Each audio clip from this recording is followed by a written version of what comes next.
नमस्कार, प्रणाम। आप लोग को स्वागत है मेरे ब्लॉग्स में। और अभी हम आए हैं जगदम्बा फिल्म स्टूडियो जो सिवान जिला में पड़ता है। अभी हम चारी बाजार में हैं।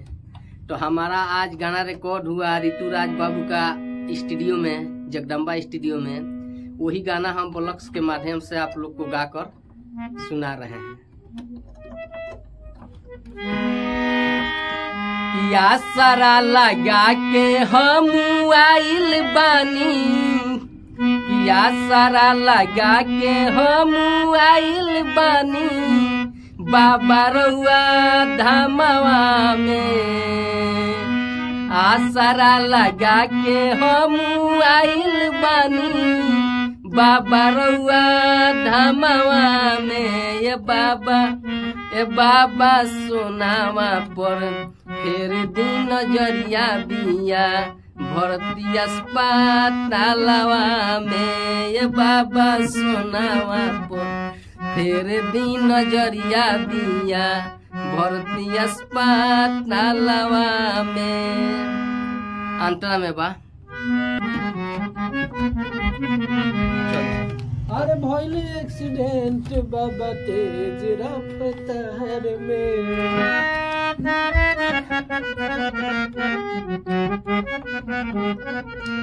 अरे भइले एक्सीडेंट बाबा तेज रफ्तार में। लेके ये सकुटिया पन मरले बिया कार में। बाबा हो अरे भइले एक्सीडेंट बाबा तेज रफ्तार में। लेके ये सकुटिया पन मरले बिया कार में। झर झर गिरे लो रे बाबा अब तो रउए भावनवा में। झर झर गिरे लो रे बाबा अब तो रउए भावनवा में। ए बाबा सोनावा पर फिर दिन नजरिया बिया भर्ती हॉस्पिटलवा में। ए बाबा सोनावा पर फिर दिन नजरिया बिया भर्ती हॉस्पिटलवा में। अंतरा में बा दूसर का अंतरा भैया।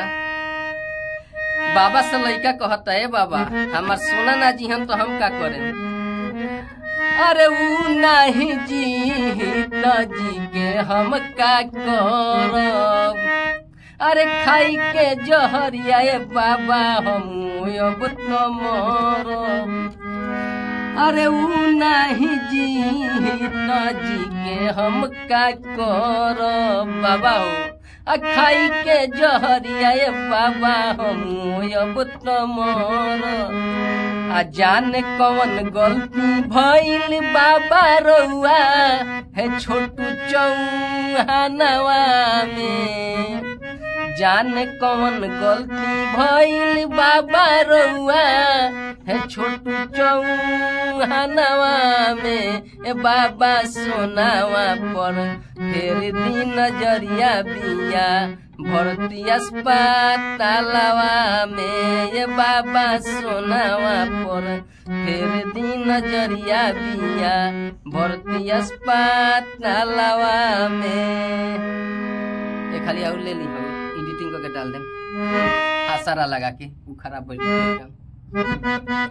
आसरा लगा के हम आइल बानी बाबा रउआ धामवा में। आसरा लगा के हम आइल बानी बाबा रउआ धामवा में। ये बाबा सोनावा पर फिर दिन नजरिया बिया भर्ती अस्पतालवा में। ये बाबा सोनावा पर फिर दिन नजरिया बिया भर्ती अस्पतालवा में।